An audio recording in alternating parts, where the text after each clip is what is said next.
On est dans une période évidemment qui est tragique. Il y a la guerre, elle balaye tout. Et aborder le budget départemental 2022 dans ce contexte, ça paraît quand même très décalé. Et pourtant, c'est évidemment connecté. Parce que derrière les chiffres, il s'agit aussi de discuter de la politique départementale, à la fois en tant que représentant élu par le suffrage universel, et il convient qu'on dénonce la guerre. Et puis il s'agit aussi de dire comment on est capable de prendre des positions ici. Et dans ce débat, on a décidé d'amener 3 idées simples. La première, bien évidemment, c'est un soutien total au peuple ukrainien. Les aider là-bas, mais aussi créer dès à présent les capacités d'accueil ici. La deuxième chose, parce que le monde a changé depuis 15 jours, c'est aussi de se dire l'inflation est là. Il y a une augmentation vertigineuse de certains tarifs, des prix de l'essence, du chauffage, mais aussi du blé, de la farine.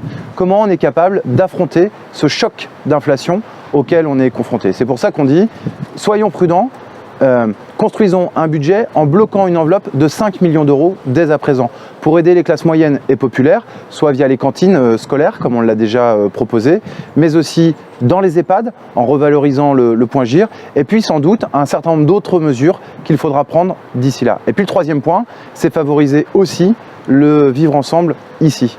On est dans des territoires qui sont marqués par des violences de plus en plus fortes dans un certain nombre de quartiers prioritaires.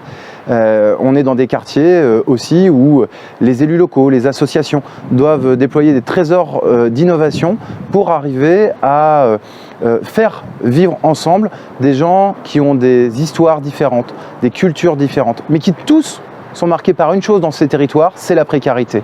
Et il y a des violences, une augmentation des trafics de drogue. Le département a la responsabilité de la sécurité des mineurs, la protection de l'enfance. Comment on arrive à mieux agir en renforçant la prévention, en renforçant des programmes innovants au niveau des collèges et de l'école, et puis au niveau de ce qu'on appelle la protection maternelle et infantile, c'est-à-dire la PMI dans chacune des MDS. Aujourd'hui, le sujet, c'est de différencier ce qui est prioritaire de ce qui est secondaire. Pas superflu. Mais comment accepter qu'on mette de l'argent sur le tourisme, par exemple, en augmentant les crédits au tourisme à cette session, si on n'est pas capable de revaloriser l'accompagnement dans les EHPAD, dans les maisons de retraite et au niveau des collèges. Voilà ce qu'on va poser tout au long de ces 2 jours.